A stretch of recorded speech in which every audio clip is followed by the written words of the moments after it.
चदुपंच तस जीवा होती संखादि। पुण्वी माने पृथ्वी, जल, ठीक है। पुण्य विजल ते माने तेज अग्नि, वायु अर्थात वायु, वनस्पति अर्थात वनस्पति, विवि हथावरेंद्र विविध प्रकार के स्थावर। कौन कौन से? पृथ्वी का एक, फिर जल का एक, तेज अर्थात अग्नि का एक, वायु का एक, वनस्पति अर्थात वनस्पति का एक, है ना।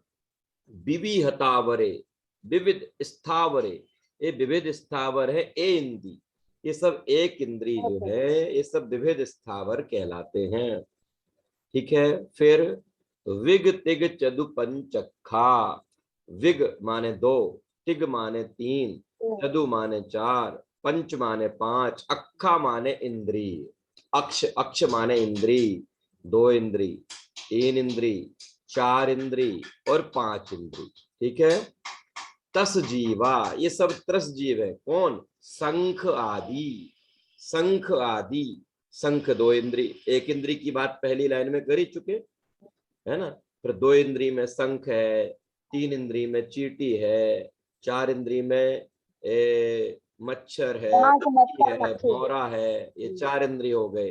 फिर पंचेंद्री में असंगी पंचेंद्री है, संगी पंचेंद्री है ना। ये सब जो है ये सब संसारी है, ठीक है। ये बात 11वीं गाथा की है प्रगति जी, जो हमने आज से लगभग 2 सप्ताह पहले बात की थी, 1.5 सप्ताह हो गया होगा। जब मैं जयपुर गया था तब हम लोगों ने वहां बात की थी, ठीक है। अब आज हमें बात करनी है इसके बाद अगली गाथा में।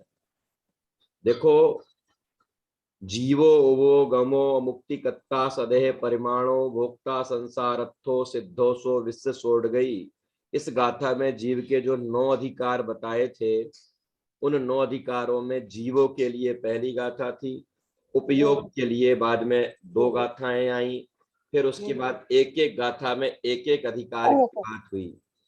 उपभोगमों के बाद मुक्ति का, फिर कर्ता का, फिर भोक्ता का, ये एक एक गाथा में बात हुई। अब संसारी के लिए एक गाथा हम पढ़ चुके हैं, एक अगली आने वाली है, ठीक है। 12वीं गाथा को मैं शेयर करके उसका वाचन करता हूं, फिर उस गाथा पर चर्चा करेंगे। विशेष गाथा है, इसमें 14 जीव समास कहलाते हैं। कई जगह ये पूछा जाता है, बताया जाता है कि जीव समास क्या होते हैं। वे 14 प्रकार के जीव जो हैं, जीव के जो 14 प्रकार हैं, है ना, संसारी जीवों के जो 14 प्रकार हैं, इनको ही 14 जीव समास कहते हैं। वो मूल गाथा में कैसे हैं, जरा हम पहले मूल गाथा पढ़ते हैं, फिर उसकी चर्चा करेंगे। देखिए, गाथा शेयर हो गई, देखें जरा आप लोग सब, मैं बोलता हूं, मन में आप लोग भी दोहराइए। समणामणालेया पंचेन्द्रियणिमणा परे सव्वे आदर सुमे इंदी सव्वे पज्जते राया। समणामणालेया पंचेन्द्रियणिमणा परे सव्वे वादर सुमे इंदी सव्वे पज्जते राया।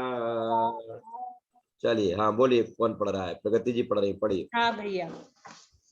समणा अमणाडेया पंचेन्द्रियणिमणा परे सव्वे बादर सुई में इंदी सव्वे पज्जत इदराय। सव्वे पज्जते राया। ठीक है, ठीक है, थोड़ा सा लय बस डिस्टर्ब हुई, बाकी ठीक है। अब देखिए जरा गाथा का अर्थ देखें। समणा अमणा णेया। समणा माने होता है समनस का, मन सहित। अमणा अमनः, मन से रहित। णेया, जानना चाहिए। समनस्क माने मन सहित, मन रहित, जानना चाहिए। किनको? पंचेंद्रिय, पंचेंद्रिय को 2 प्रकार का जानना चाहिए। कौन कौन से? एक संगी पंचेंद्री और एक असंगी पंचेंद्री। समणा अमणा लेया पंचेंद्रिय लिम्मणा परे सव्वे। पंचेंद्री जो है, उन पंचेंद्रीय जीवों को दो प्रकार का जानना चाहिए। कौन कौन से दो? समणा अमणा। ठीक है, समणा अमणा अर्थात मन सहित और मन रहित। आप सोच रहे होंगे कि यहाँ सीधे पंचेंद्री की बात क्यों स्टार्ट कर दी? अरे चार इंद्र पंचेंद्री तक की बात पिछली गाथा में हो गई थी ना। बिग तिग चदु पंचखा वहां बता दिया था ना। स्थावरों की बात भी आ गई थी, दो इंद्री, तीन इंद्री, चार इंद्री, पंचेंद्री की भी बात आ गई थी। अब उन्हीं पंचेंद्री के भेद बताने हैं ना। तो फिर अगली गाथा में कहा समणा अमणाणे, कि जो पंचेंद्रीय जीव बताए थे वो पंचेंद्रीय जीव दो प्रकार के होते हैं। समणा अर्थात मन सहित, अमणा अर्थात मन रहित। मन सहित को ही हम लोग अपनी भाषा में संगी कहते हैं, मन रहित को ही हम असंगी कहते हैं। ठीक है, तो दो प्रकार के हो गए, संगी पंचेंद्री और असंगी पंचेंद्री। समणा अमणाणेया पंचेंद्रिय लिम्मणा परे सव्वे। फिर इसके बाद बादर सुहुमे इंदी। बादर सुहुमेंदी, बादर और सूक्ष्म इंद्रिय, एक इंद्री। एक इंद्री के दो भेद है। कौन कौन से? एक बादर और एक सूक्ष्म। ठीक है, क्लियर दीपमाला जी, किरण जी, वनमाला जी? फिर से बोलूं, बादर सुहुमे इंद्रिय, एक इंद्री जो सबसे पहले बताया था 11वीं गाथा में, पुण्वी चलते वायु है ना। तो उनमें से जो एक इंद्री जीव है, वो एक इंद्री जीव दो प्रकार के हैं। कौन कौन से? वादर सुहुमे। बादर माने बादर, जिन्हें हम स्थूल कहते हैं वो, और सुहुमे माने सूक्ष्म। सुहुमे माने सूक्ष्म। ठीक है, बादर सुहुमे इंद्रिय। फिर सव्वे, सव्वे पज्जत इदराया।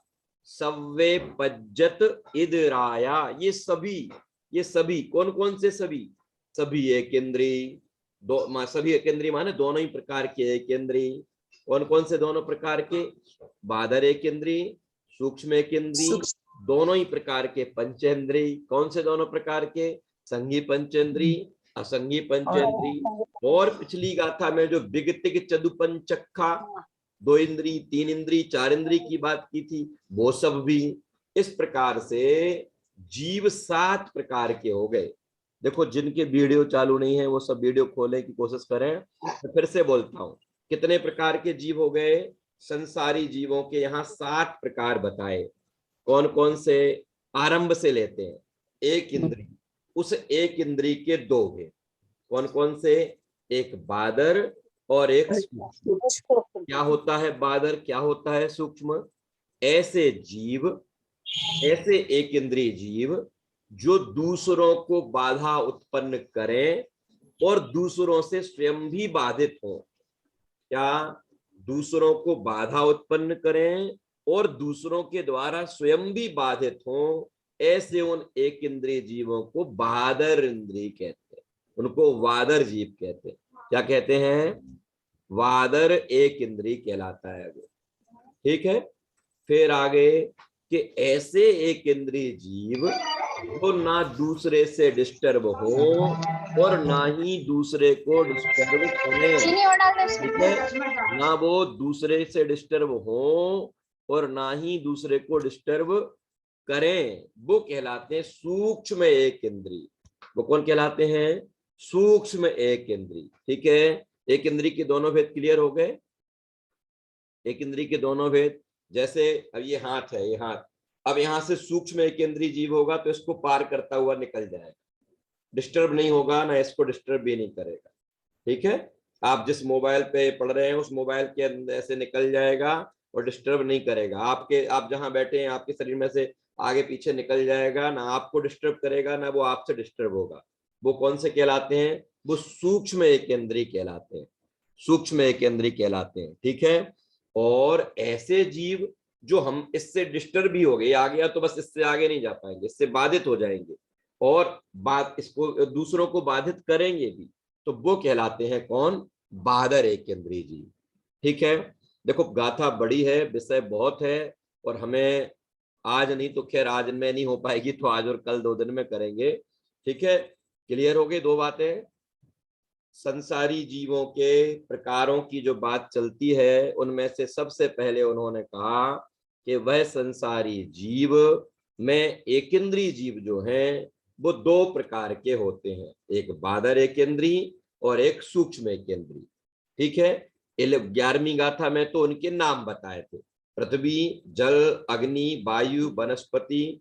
ठीक है, होते कितने प्रकार के? कि 2 प्रकार के, सूक्ष्म और बादर।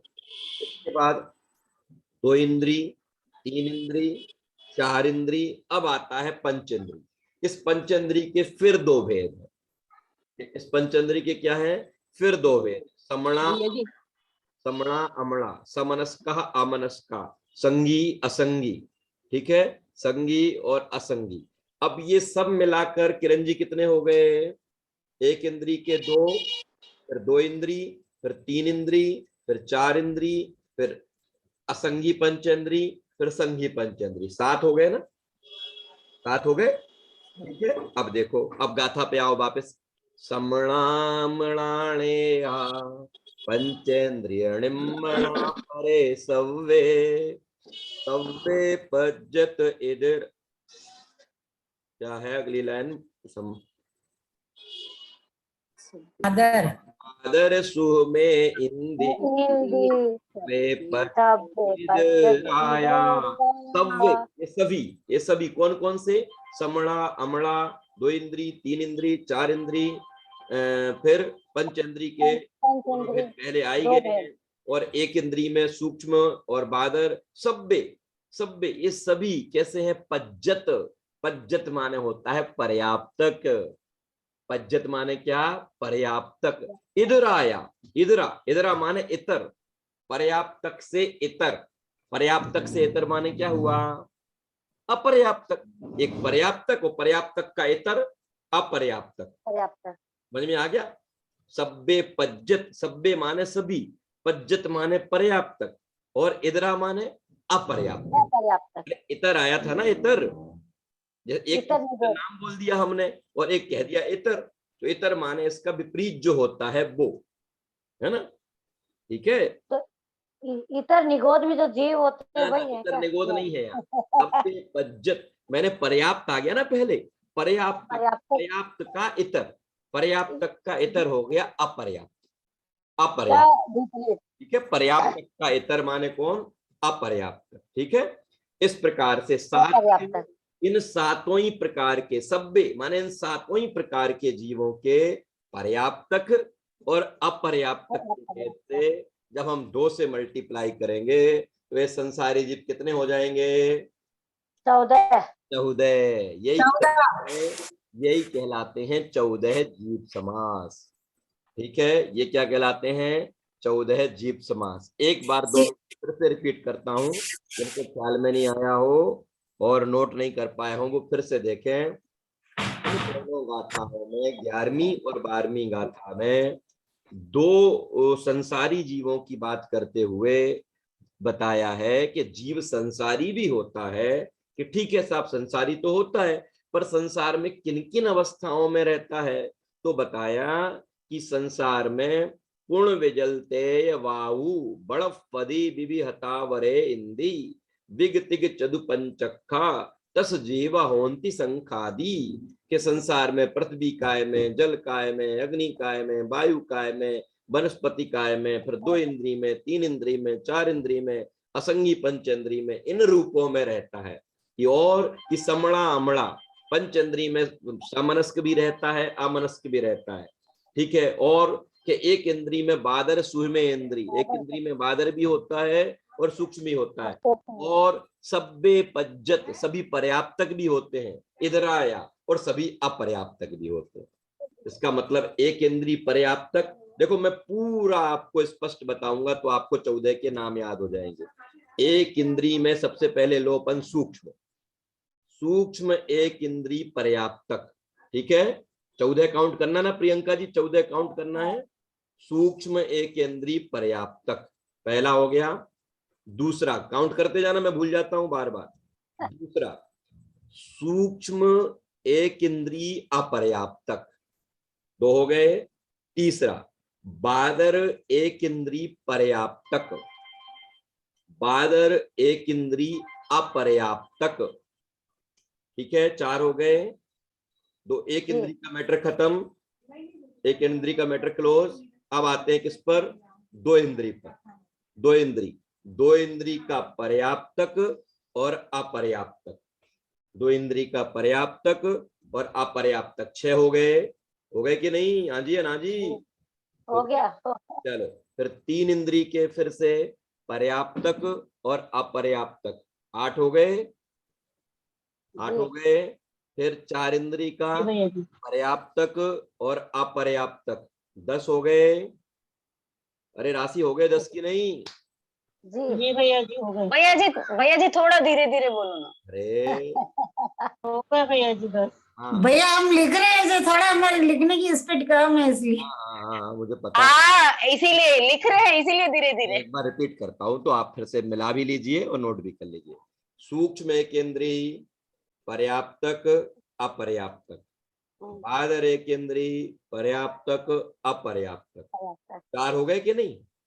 ठीक है, फिर 2 इंद्री पर्याप्तक और अपर्याप्तक, 6। 3 इंद्री पर्याप्तक अपर्याप्तक, 8। 4 इंद्री पर्याप्तक अपर्याप्तक, 10। 5 इंद्री पर्याप्तक अपर्याप्तक, 12। 5 इंद्री में असंगी ले लो पहले। असंगी 5 इंद्री के पर्याप्तक और अपर्याप्तक 12, और फिर संगी पंचेंद्री का पर्याप्तक और अपर्याप्तक 14। ठीक है, 14 जीव समास हो गए। बढ़े आगे, और भी बात करनी है अभी। हाँ भैया जी। भैया जी हो गए। ये हो गए 14 प्रकार के जीव। अब प्रश्न ये उठता है कि साहब हम एक इंद्री समझ गए, जिसकी एक इंद्री होती है वो एक इंद्री कहलाता है, जिसकी 2 इंद्री होती हैं वो 2 इंद्री कहलाता है। इसी क्रम से जिनके जितने इंद्री होती हैं वो उतने इंद्री जीव कहलाता है। और 5 इंद्री में जो मन सहित होता है वो संगी कहलाता है, और जो मन रहित होता है वो असंगी कहलाता है। ये सब तो हम थोड़ा थोड़ा जान गए हैं। अब ये बताओ आप कि ये पर्याप्तक क्या होता है और अपर्याप्तक क्या होता है? ठीक है, पर्याप्तक क्या होता है, अपर्याप्तक क्या होता है? तो आप लोगों को तत्वार सूत्र की कक्षा के पढ़े थे। हमने 6 प्रकार की पर्याप्तियों के नाम बताए थे। कुछ याद है? नहीं याद है तो नोट करो। आहार, आहार, शरीर, इंद्रिय, श्वासोच्छ्वास, इंद्रिय, श्वासोच्छ्वास, श्वासोच्छ्वास, भाषा और मन। भाषा। नोट कर लो, नहीं तो भूल जाओगे फिर से आप। हाँ आहार, शरीर, इंद्रिय, श्वासोच्छ्वास, भाषा और मन, ये 6 प्रकार की पर्याप्तियां होती हैं। क्या होती हैं? ये 6 प्रकार की पर्याप्तियां होती हैं। ठीक है, अब जो जीव इन 6 प्रकार की पर्याप्तियों को प्राप्त कर लेता है, भैया आहार, शरीर, इंद्रिय, श्वासोच्छ्वास और भाषा भाषा भाषा। और मन। ठीक है। ठीक है, अब देखो, जो जीव हाँ, इन 6 पर्याप्तियों को प्राप्त कर लेता है, ठीक है, इन 6 पर्याप्तियों की पूर्णता कर लेता है, इनको प्राप्त कर लेता है, वो कहलाता है पर्याप्तक। इस पर्याप्तक के 2 अपेक्षाओं से अपन परिभाषा समझ सकते हैं, जिनके किसी का मतलब पर्याप्तक नाम कर्म का उदय हो, है ना? पर्याप्तक नाम कर्म का उदय होता है। ये तो याद ही होगा ना, तत्वार सूत्र पढ़ा था हम लोगों ने कि नाम कर्म के 93 भेद है, 93 प्रकार का नाम कर्म होता है। उस नाम कर्म में से जिनका पर्याप्तक नाम कर्म का उदय होता है वो कहलाते हैं पर्याप्तक, और जिनका अपर्याप्तक नाम कर्म का उदय होता है वो कहलाते हैं अपर्याप्त। ठीक है, वो क्या कहलाते हैं? वो कहलाते हैं अपर्याप्त। भैया जी एक बार फिर से बोल दीजिए पर्याप्त। तो बोलूं फिर से? हाँ एक बार फिर से। जो जिसके पर्याप्तक नाम कर्म का उदय होता है, ठीक है, जिनके पर्याप्तक नाम कर्म का उदय होता है वो कहलाते हैं पर्याप्तक, और जिनके अपर्याप्तक नाम कर्म का उदय होता है वो कहलाते हैं अपर्याप्तक। ठीक है, इतनी बात हो गई। अब एक परिभाषा तो ये हो गई, और एक परिभाषा क्या है कि जो इन पर्याप्तियों को पूर्ण कर लेता है, जो इन पर्याप्तियों को प्राप्त कर लेता है वो कहलाते हैं पर्याप्तक। इन 6 पर्याप्तियों को जो प्राप्त कर लेता है वो कहलाते हैं पर्याप्तक, और जो इनमें से किसी भी पर्याप्ति को प्राप्त नहीं कर पाता है वो कहलाते हैं क्या? अपर्याप्तक। वो कहलाते हैं अपर्याप्तक। ठीक है, अब आप लोगों ने 2 शब्द और सुने होंगे। एक होता है लब्ध्य पर्याप्तक। लब्ध्य पर्याप्तक क्या? लब्ध्य पर्याप्तक, लब्धि प्लस अपर्याप्तक, संधि करने से बन जाता है लब्धि प्लस अपर्याप्तक से बन जाता है लब्ध्य अपर्याप्तक। समझ में आ गया? फिर से बोलूं, लब्धि प्लस अपर्याप्तक। इसको कई जगह ऐसा लिखा होता है लब्ध्य, आधा था और या, और फिर लिखा होता है पर्याप्तक। तो उसमें वो जो पर्याप्तक लिखा होता है आपको लगता है कि ये पर्याप्तक है, ये नहीं, वो लब्धि प्लस अपर्याप्तक होता है। लब्धि प्लस अपर्याप्तक माने जिसने पर्याप्तियों को प्राप्त नहीं किया, ऐसा वो कहलाता है लब्ध्य पर्याप्तक। और जिसने पर्याप्तियां प्राप्त कर लेती हैं वो कहलाता है लब्ध पर्याप्तक। लब्ध पर्याप्तक, ठीक है। लब्ध मंजू जैन जी की बहुत आवाज आ रही है, उनको क्लोज करो, बंद करो ना उनका। कहाँ गया? मंजू जी जैन की आवाज आ रही है। मैंने 2 किया है, 1-2 बार म्यूट करता हूँ। चलिए ठीक है, फिर से बोलता हूँ, लब्ध्य पर्याप्तक। लब्ध्य पर्याप्तक माने लब्धि और अपर्याप्तक 2 शब्दों से मिलकर बना है। यहाँ पे टीका चल रही है ना। पर्याप्तियां पूरी नहीं होती हैं वो कहलाता है क्या? वो कहलाता है अपर्याप्तक जीव। और एक और होता है निवृत्त पर्याप्तक। सुने हैं नाम आप लोगों ने कि नहीं सुने हैं? निवृत्त पर्याप्तक। निवृत्त पर्याप्त। हाँ, इसका भी निवृत्त। निश्चित करेंगे तो हो जाएगा निवृत्ति। निवृत्ति, ठीक है, निवृत्ति अपर्याप्तक से बन जाता है वो निवृत्त पर्याप्तक। इसका मतलब क्या है कि देखो, वो जो पहले नंबर पे बताया था लब्ध्य पर्याप्तक का मतलब तो क्या होता है कि जिसने अपनी पर्याप्तियां पूरी नहीं की हैं, ठीक है, वो कहलाता है लब्ध्य पर्याप्तक। और निवृत्त पर्याप्तक कौन कहलाता है? कि जिसने अभी पूरी की तो नहीं है लेकिन पूरी करने की प्रोसेस कर रहा है, लब्धियां प्राप्त करने की प्रोसेस कर रहा है, उस प्रोसेस से गुजर रहा है, उस प्रक्रिया से गुजर रहा है। ठीक है, उनको प्राप्त करने की प्रक्रिया चल रही है, तो वो कहलाते हैं कौन? निवृत्त पर्याप्तक। अब ये इनकी गारंटी है, निवृत्ति पर्याप्तक की ये गारंटी है कि ये अंतर्मूर्त के अंदर अंदर अपनी 6 पर जो जितने होगा, जो जितनी होगा उतनी पर्याप्तियां प्राप्त कर लेगा। ठीक है, जो जितने होगा का मतलब क्या कि भाई अलग अलग इंद्रियों की अलग अलग पर्याप्तियां होंगी कि नहीं? जरा ये और कर लो नोट, नहीं तो फिर गड़बड़ करोगे। एक इंद्री की कम से कम 4 पर्याप्तियां होती हैं। ठीक है, देखो याद रखना 2 चीजें हैं दीपमाला जी। एक तो प्राण वाली बात अलग है, 10 प्राण जो अपन ने पढ़े थे बिल्कुल शुरू में, ठीक है, और एक ये पर्याप्तियां अलग हैं। प्राण अलग हैं, पर्याप्तियां अलग हैं। ठीक है, तो मैं प्राण को भी बताऊंगा, पर्याप्ति को भी बताऊंगा। देखो, एक इंद्रिय जीव की 4 पर्याप्तियां होती हैं। कौन कौन सी? सबसे पहले तो आहार, ठीक है, फिर दूसरी इंद्रिय, है ना, सॉरी, आहार के बाद शरीर, क्रम ये है इनका, एक क्रम है, आहार के बाद शरीर, तीसरी फिर है इंद्रिय, ठीक है, आहार, शरीर, इंद्री, और चौथा होता है श्वासोच्छ्वास। श्वासोच्छ्वास, एक इंद्री श्वासोच्छ्वास कहाँ से लेता होगा? है, उसकी नाक तो है नहीं, अपनी स्पर्शन इंद्री से लेता है। है? सांस तो लेगा, एक इंद्री तो होगी जे उसके, कुछ ना कुछ तो। हाँ, कुछ ना कुछ तो होगा। स्पर्शन सांस इंद्री तो से लेता है। एक इंद्री तो होगी उसकी, एक इंद्री से सर्वांगी होती है। ये सभी से तो श्वास आदि लेता है।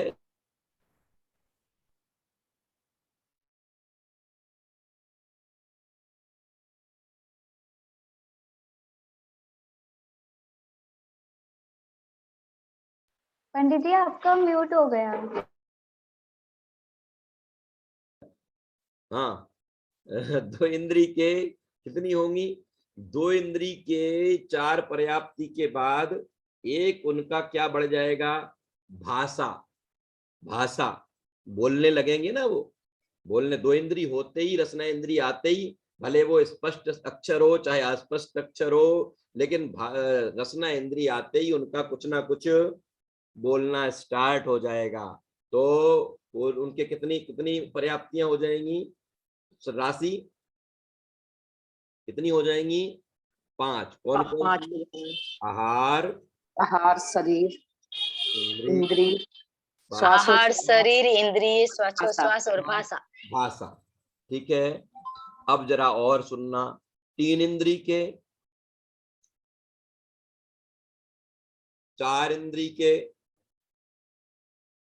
असंगी पंचेंद्री के, बढ़ेंगे नहीं, बढ़ेंगे नहीं, ये 5 ही रहेंगे, 5 ही रहेंगे। ठीक है, क्यों? क्योंकि अभी इनकी भाषा ही तो बड़ी है, इन्हें मन थोड़ी मिला है। जब तक इनको मन नहीं मिला तब तक 5 पर्याप्तियां ही होंगी। एकमात्र संघी पंचेंद्रिय जीव जो है, उस संघी पंचेंद्रिय होते ही उसकी 6 पर्याप्तियां होंगी। ठीक है, क्लियर मुन्नी जी? एक इंद्रिय जीव की कौन कौन सी? आहार भी होगा, शरीर भी होगा, इंद्रिय भी होगा, श्वासोच्छ्वास भी होगा। ठीक है, अब ये 4 तो कॉमन, कम से कम है ये 4 तो, एक इंद्रिय से नीचे तो कोई जीव होता नहीं है ना? तो एक कम से कम 4, और 2 इंद्रिय होते ही 5 पर्याप्तियां हो जाएंगी, भाषा मिल जाएगी। 3 इंद्रिय होगा तो भी 5 ही रहेंगी। ठीक है, इंद्रिय बढ़ जाएगी उसकी, तो इंद्रिय तो ले लिया ना यहाँ ग्रुप में। जब प्राणों में बात करेंगे, प्राणों में बात करेंगे तो वो प्राण बढ़ जाएंगे, प्राण अलग चीज है और ये पर्याप्तियां अलग चीज है। ठीक है, देखो अभी पहले जी, पर्याप्ति की संख्या, असंगी पंच फिर पर्याप्ति जानेंगे कहलाती क्या है, कैसे प्राप्त होती है। असंगी पंचेंद्री की 5 ही रहेंगी ना? असंगी तक 5 रहेंगी, असंगी तक 5 पर्याप्तियां रहेंगी, है ना? जैसे ही संगी पंचेंद्रिय होगा और मन बढ़ जाएगा तो अंतिम पर्याप्ति मन ही तो है, अंतिम पर्याप्ति मन है, तो वो मन और बढ़ जाएगा तो 6 पर्याप्तियां हो जाएंगी।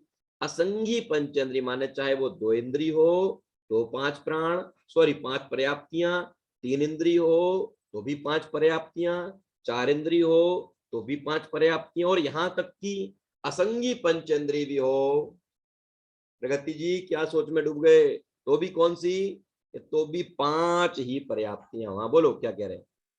भैया आप तो हमारे मन का क्वेश्चन पहले ही से, हम यही पूछने वाले थे कि इसमें और प्राणों में क्या डिफरेंस होता है। पता था, इसलिए मैंने पहले से ही कह दिया था कि ऐसा होगा, ये गड़बड़ करेंगे, प्राण और पर्याप्तियां को मिलाएंगे, मिलाना नहीं। हाँ, अब देखो, बच्चे समझते कम है इसलिए, हाँ हाँ कोई बात अब स्टूडेंट समझते कम है इसलिए आप। अध्यापक भी तो ऐसा ही है कि वो समझ जाता है कि इन्हें क्या जानना चाहिए, इन्हें क्या पूछना है, इन्हें क्या बताना है। चलो ठीक है, इतनी बात हो गई। अब अपन आते हैं कहाँ कि ये पर्याप्तियां होती क्या है, होती क्या है।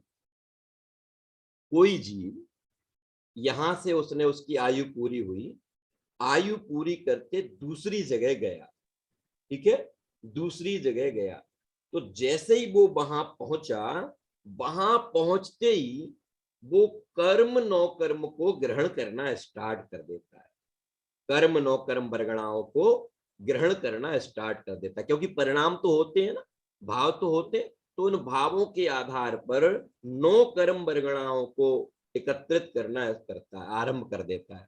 है ना। तो वो जो 9 कर्म वर्गणाएं हैं, उन 9 कर्म वर्गणाओं में से जिन पुद्गल परमाणुओं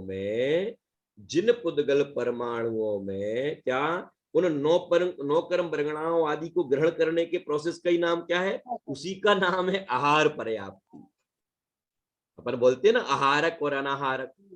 विग्रह गति में 1 समय, 2 समय और 3 समय तक अनाहारक रहता है, फिर चौथे समय से आहारक हो जाता है ना। तो इसका मतलब चौथे समय से वो पहली पर्याप्ति का काम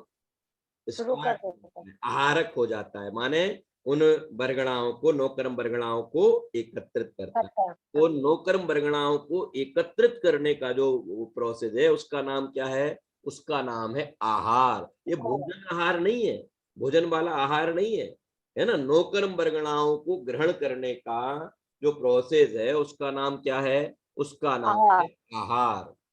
अब वो जो हमने 9 कर्म वर्गणाएं एकत्रित की हैं, वो पुद्गल की वर्गणाएं हैं, पुद्गल के परमाणु हैं। वो जो हमने एकत्रित किए, उनमें से जिन परमाणुओं में हड्डी रूप होने की सामर्थ्य थी, वो हड्डी रूप हुए। जिनमें खून रूप होने की सामर्थ्य थी, वो खून रूप हुए। तो इस तरीके से उनमें वो जो शरीर रूप परिणमन करने का कार्य हुआ, वो उस रूप में परिणमन करने लगे। उसका नाम क्या हुआ? उसका नाम हुआ शरीर। उसका नाम क्या हुआ? शरीर। उसका नाम हुआ शरीर पर्याप्ति। और अब उन्हीं वर्गणाओं में, उन्हीं परमाणुओं में इंद्री के आकार लेने रूप, इस परमाणु ने आंख का आकार लिया, इन परमाणुओं ने कान का आकार लिया, इनने नाक का आकार लिया, इनने मुंह का आकार लिया। इस तरीके से उनमें से जो जितने इंद्रिय जीव है ना, उतनी उतनी इंद्री के आकार रूप में उन परमाणुओं का परिणमन होना, उसका नाम है इंद्रिय। उसका नाम क्या है?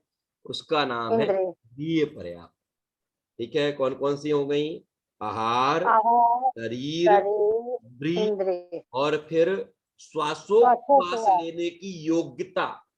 श्वासोच्छ्वास लेने की, श्वास लेने की योग्यता को प्राप्त करना। उन्हीं परमाणुओं में से जिन परमाणुओं में श्वासोच्छ्वास लेने की योग्यता रूप परिणमन करने की सामर्थ्य थी, वो श्वासोच्छ्वास की योग्यता रूप परिणमन हुए, उनका नाम श्वासोच्छ्वास नाम की चौथी पर्याप्ति। भैया जी, जीव माने 4 समय में तो सारा सब ग्रहण कर लेता, और हम लोग यहाँ पर सोचते हैं अभी तो गया है, अभी तो कहाँ पहुंचा होगा। ये पूरा प्रोसेस अंतर्मूर्त में होता है। ये पूरी 6 पर्याप्तियों को प्राप्त करने का प्रोसेस अंतर्मूर्त में होता है ना। पर्याप्तक जीव जो है, जिसके पर्याप्तक नाम कर्म का उदय है, ऐसा वह पर्याप्तक जीव इन सभी पर्याप्तियों को पूर्ण करने में मात्र अंतर्मूर्त का समय लेता है। हम घंटों, दिनों, महीनों आकुलता व्याकुलता के परिणाम करते हैं, और वो जीव, अरे अभी तो पर्याप्तक की बात कर रहे हैं, अगर अपर्याप्तक की पर्याय में गया होगा तो गए। एक श्वास के 18वें भाग में जन्म गया, मर गया, जन्म गया, माने जितने समय में मृत देह को जलाने गए, अगर अपर्याप्तक नाम कर्म का उदय लेके जाएगा तो निगोद अवस्था में नामालूम कितना जन्म ले लेगा, करता रहेगा। ख्याल में आ गया? इसलिए बहुत ज्यादा प्रीत, बहुत ज्यादा राग किसी के प्रति नहीं करना है। अगर उज्जवल आयु पूर्ण हुई, इतने समय का ही उनका संयोग हमारे साथ का था, इससे ज्यादा का नहीं था, ऐसे परिणाम करके अपने को स्थिरता, अपने को स्थितिकरण में ले जाना। ठीक है, फिर उन्हीं 9 कर्म परमाणुओं में से जिनमें भाषा रूप परिणमित होने की सामर्थ्य थी, वो जो भाषा रूप परिणमित होने की योग्यता हुई, उसी का नाम क्या है? उसी का नाम भाषा पर्याप्ति है। उसी का नाम भाषा पर्याप्ति है। और अंतिम उन्हीं वो जो आहार वर्गणा में 9 कर्म वर्गणाएं आई थी, उन्हीं 9 कर्म वर्गणाओं में जो अष्टदल कमल के आकार रूप हृदय में, जो अष्टदल कमल के आकार रूप द्रव्य मन की संरचना होती है, उस द्रव्य मन के आकार रूप जो परिणमित होता है, उसका नाम क्या है? उसका नाम है मन पर्याप्ति।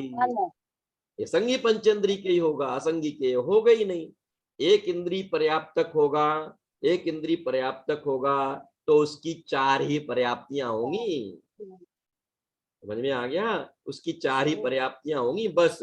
और 2 इंद्रिय पर्याप्तक होगा तो भाषा और बढ़ जाएगी, 3 इंद्रिय पर्याप्तक होगा तो उसकी भी भाषा बढ़ जाएगी, है ना, 4 इंद्रिय की भी भाषा बढ़ जाएगी, ऐसे ऐसे होगा। और जब संगी पंचेंद्रिय पर्याप्तक होगा तो उसकी 5 ही होंगी।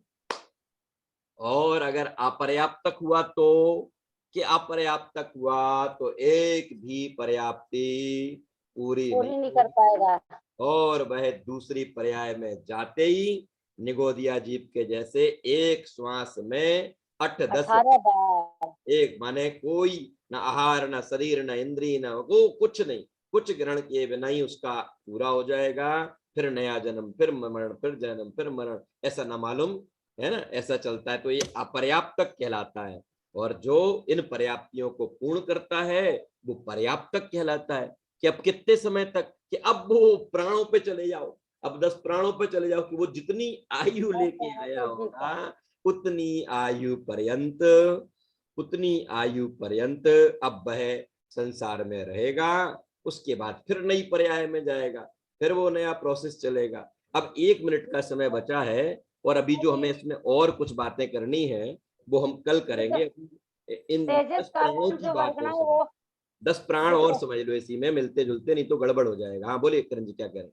मैं बोल रही थी, जो तेजस वर्गना भी तो साथ साथ जाती है, वो कर्मांड शरीर जब हाँ बनता जाती है है, उसी समय, हो जाती है। उसी समय तेजस जाता शरीर जाता, तेजस शरीर है। जाता है, तेजस तेजस शरीर शरीर में। होता है ना, तेजस शरीर औदारिक नहीं होता, कारमाण और तेजस शरीर होता है। फिर वो शरीर। वहां पहुंचते ही औदारिक शरीर मिलते ही जब वो प्रोसेस को स्टार्ट करता है तो उसी प्रोसेस का नाम ये पर्याप्तियां प्राप्त करना है। सबसे पहले आहार, फिर शरीर, फिर इंद्रिय, शरीर, इंद्रिय, भाषा श्वासोच्छ्वास। और फिर मन। ठीक है। अब जो ये जीव हैं इनके 10 प्राण होते